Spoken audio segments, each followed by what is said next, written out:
Saudara-saudaraku yang terkasih, selamat berjumpa di Renungan Harian di channel Katolik kita.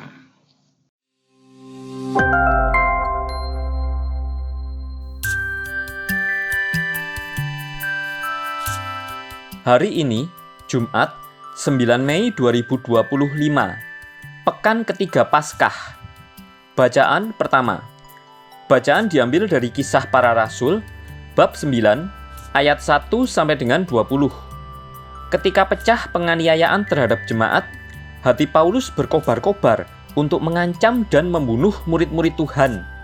Ia menghadap imam besar dan meminta surat kuasa daripadanya untuk dibawa kepada majelis-majelis Yahudi di Damsyik, supaya jika ia menemukan laki-laki atau perempuan yang mengikuti jalan Tuhan, ia menangkap mereka dan membawa mereka ke Yerusalem. Dalam perjalanannya ke Damsyik, ketika ia sudah dekat kota itu, tiba-tiba cahaya memancar dari langit mengelilingi dia. Ia rebah ke tanah, dan kedengaranlah olehnya suatu suara yang berkata kepadanya, "Saulus, Saulus, mengapa engkau menganiaya aku?"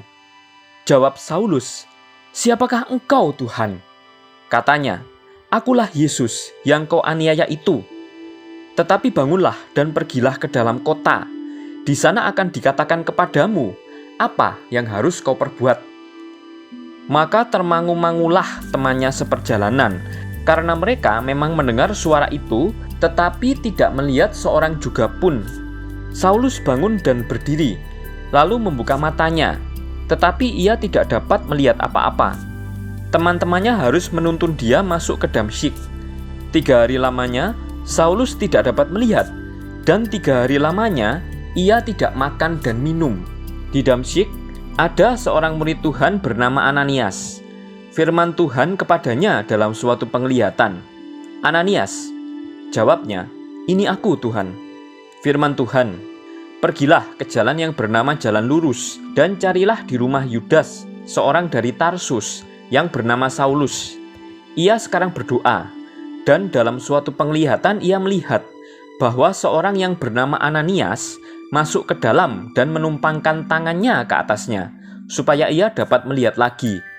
Jawab Ananias, "Tuhan, dari banyak orang telah kudengar tentang orang itu, betapa banyak kejahatan yang dilakukannya terhadap orang-orang kudus-Mu di Yerusalem.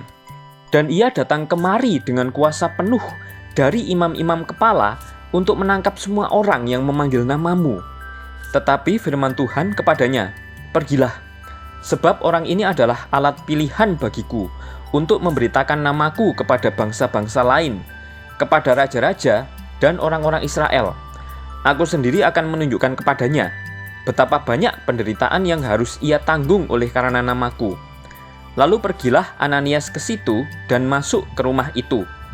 Ia menumpangkan tangannya ke atas Saulus, katanya, 'Saulus, saudaraku, Tuhan Yesus yang telah menampakkan diri kepadamu di jalan yang engkau lalui, telah menyuruh aku kepadamu, supaya engkau dapat melihat lagi dan penuh dengan Roh Kudus.' Dan seketika itu juga, seolah-olah ada selaput gugur dari matanya, sehingga Saulus dapat melihat lagi. Saulus bangun lalu dibaptis, dan setelah ia makan, pulihlah kekuatannya. Saulus tinggal beberapa hari bersama-sama dengan murid-murid di Damsyik. Ketika itu juga, ia memberitakan Yesus di rumah-rumah ibadat, dan mengatakan bahwa Yesus adalah Anak Allah. Demikianlah sabda Tuhan.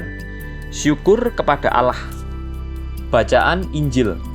Bacaan diambil dari Injil suci menurut Yohanes, bab 6, ayat 52 sampai dengan 59. Di rumah ibadat di Kapernaum, orang-orang Yahudi bertengkar antara mereka sendiri dan berkata, "Bagaimana Yesus ini dapat memberikan dagingnya kepada kita untuk dimakan?"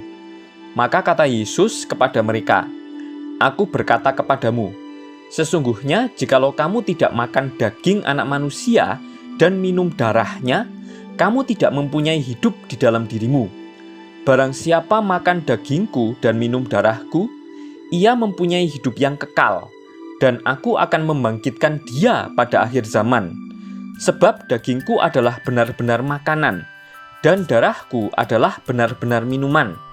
Barang siapa makan dagingku dan minum darahku, Ia tinggal di dalam aku, dan aku di dalam Dia. Sama seperti Bapa yang hidup mengutus aku, dan aku hidup oleh Bapa, demikian juga barang siapa memakan aku, akan hidup oleh aku.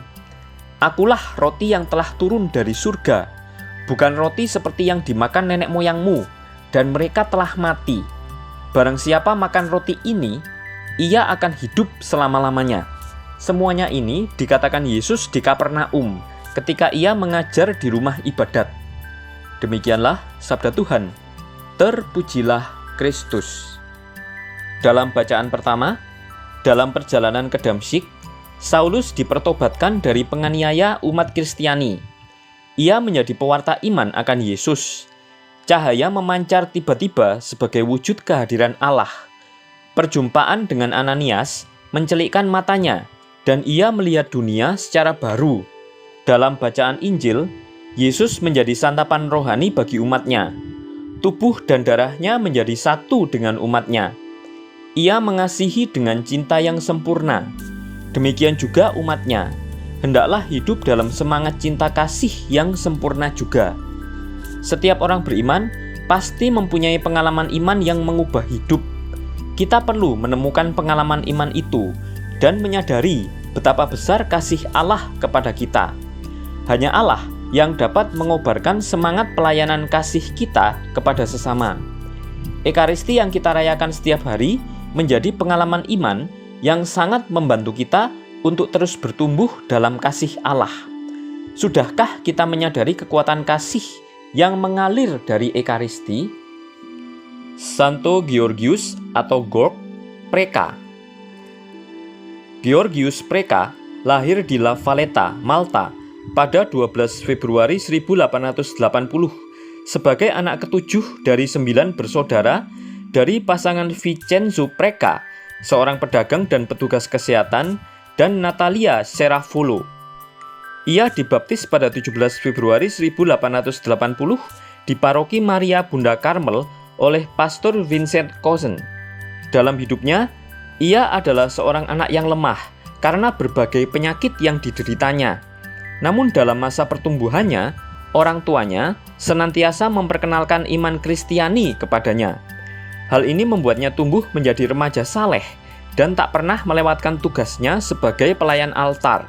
Sejak kecil, berdasarkan kebiasaan pada waktu itu, Georgius sudah menjadi anggota keluarga Karmel dengan mengenakan skapulir. Pada tahun 1888, keluarganya pindah ke Hamrun, tidak jauh dari kota kelahirannya. Di Hamrun, ia menerima komuni pertama di gereja paroki Santo Cayetanus dari Pastor Anton Maria Buhagiar dan kemudian masuk ke seminari tinggi di La Valletta. Dalam masa formasi, Georgius hampir meninggal dunia karena menderita penyakit yang parah. Ia kemudian ditahbiskan menjadi imam oleh Monsignor Pietro Pace pada 22 Desember 1906. Pada 7 Maret 1907, ia mengumpulkan para pemuda tanpa pemudi di Hamrun dan memberikan pengajaran katekese sebagai persiapan pewartaan kepada mereka yang membutuhkan. Di bawah pimpinannya, terbentuklah Serikat Doktrin Kristiani atau Societas Doctrinae Christianae yang beranggotakan kaum muda tersebut. Georgius juga menamai perkumpulan ini dengan Magister Utinam Sequatur Evangelium Universus Mundus atau Guru atau Tuhan, semoga seluruh dunia mengikuti Injil, yang sering disingkat dengan Museum. Pada tahun 1910, kelompok ini juga diikuti oleh para pemudi.